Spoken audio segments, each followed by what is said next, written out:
What's going on, everyone, and welcome back to the channel. I am Adam Wilcox, owner of raidersofthelostflicks.com, a website dedicated to hilariously bad movies and pop culture entertainment.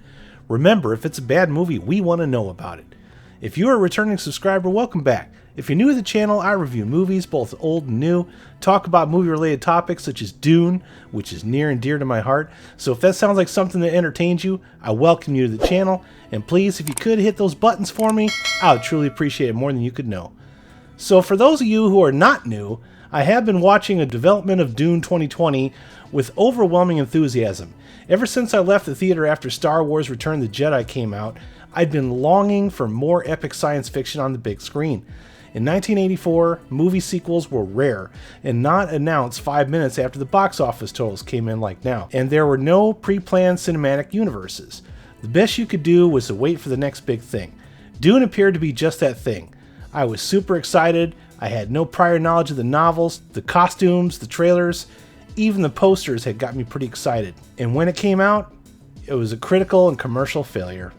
Even in my youth, I was not governed by critics, and if I wanted to see something, I would see it by any means I could.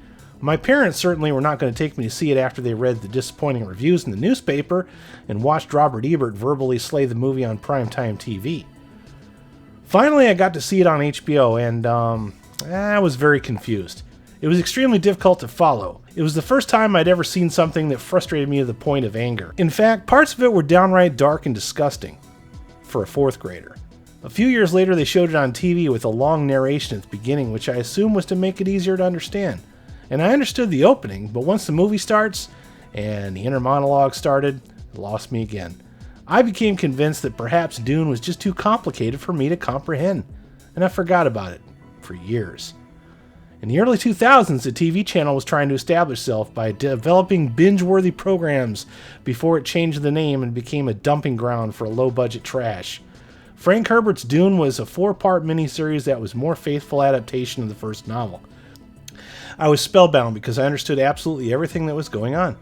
Even though it has some laughably bad costumes and suffers from somewhat early CG, the acting and pacing of the story still holds up. It made me longing for another version. I even watched the 1984 film again and realized it wasn't the story that was hard to follow, it was just poorly executed. It tried to squeeze far too much story into a short amount of time, and the inner monologues overcomplicated the story for no reason. Here it comes. Why would they want the Duke's son? Visually it still holds up, but the storytelling is just a mess. Flash forward to today and we are in a similar situation, suffering from a lack of science fiction entertainment that hasn't already been hijacked by third-wave feminist ideology or partisan politics. Enter Denis Villeneuve, the French-Canadian director most known for Sicario, Arrival, and Blade Runner 2049. The movie Arrival itself made a worldwide total of $203.4 million against a production budget of $47 million. It won an Academy Award for Best Sound Editing in 2016 and was nominated for 8 total Academy Awards, including Best Picture. For those of you who have not seen it, I won't spoil it, but the story is very simple. In fact, it could almost be an episode of The Twilight Zone. But it's also proof that there is a market for an intelligent, non-action-oriented science fiction movies. Blade Runner 2049 was a critical success but flopped at the box office. There was a failure to connect an old story to a newer audience. Some could just blame poor marketing, but for fans of Blade Runner, the film is held in high regard and proof that a new director can make new movies and respect the fans and the source material at the same time, unlike many current round-headed buffoons. Dune 2020 has a big Hollywood budget and a big Hollywood-style cast of people who are made to play these parts. The movie is being shown in 2 parts as to not confuse the audience by cramming too many concepts into one film. On paper, this looks like a recipe for success. The internet buzz is there too. If Dune is successful as we hope it will be, there could very well be a huge franchise of movies to be made, since many novels have been written since the 1965 original and are still being written to this day. However, there is one major hurdle that could in fact kill the chances for this franchise from becoming a success and moving forward, and this time it's not the director's fault. Dune has a movie problem. The global pandemic that YouTubers are not allowed to talk about has hit the world and has forced everyone, including the entertainment industry, to make drastic last-minute changes. For Warner Brothers, the distributor of Dune, many major releases, including Dune, have been put on hold.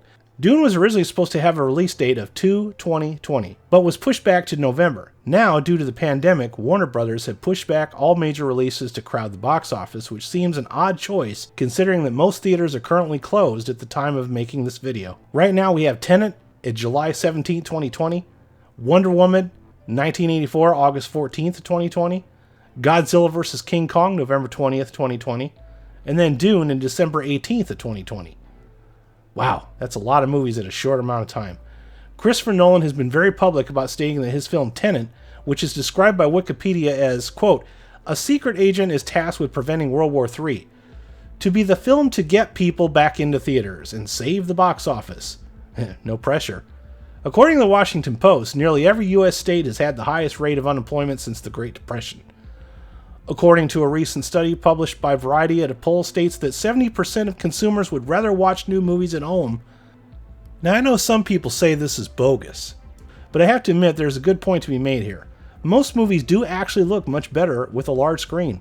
4K, HDR, Dolby Vision, QLED, etc., etc., etc. I watched The Joker in a high-end theater, and the picture from the Blu-ray versus the theater was, well, the 4K disc was much better. Also, most people can pause, rewind, find a more comfortable seat, go to the bathroom, get a snack, without having to miss any of the movie, without risking contamination. Even once movie theaters do in fact open up, strict social distancing laws, which vary from state to state, are going to restrict theaters from selling as many movie tickets as they would like to. There has to be at least 6 feet distance, only 25% of normal capacity, masks, which some people are still unable to find. Is this worth it? Even worse, once movie theaters do open up, how many people are going to be willing to risk another outbreak or contamination just to see a movie? Many people have resorted to watching their older movies because they are sick of identity politics. The movie industry was struggling for relevance even prior to the global pandemic. I have received numerous comments on my videos of people who don't care what happens in the movie theaters. Most people, including myself, have complained about overpriced sub-quality concessions, rude people, uncomfortable seats, and inflated theater ticket prices. The most common complaint I have received is movie quality in general. Most films are treated as brand-named roller coaster rides, as we see an endless assembly line of IP cash grabs, lifeless sequels, prequels, and reboots. The ratio of good movies to bad is totally out of balance. I have also covered in previous videos on this channel the streaming war, as some theater chains have already refused to show Universal Studios movies due to skipping theaters in favor of showing movies for rental on demand. It's like a Mexican standoff where studios are getting impatient and want to skip the theaters altogether. Theaters are pushing back and refusing to show their products. Customers are losing out in both scenarios. Some of these movie rentals are as high as $20, which is almost the average price of a standard Blu-ray disc. The studio charging the price stands to gain the most from, but rather than charge per person, they are charging per household.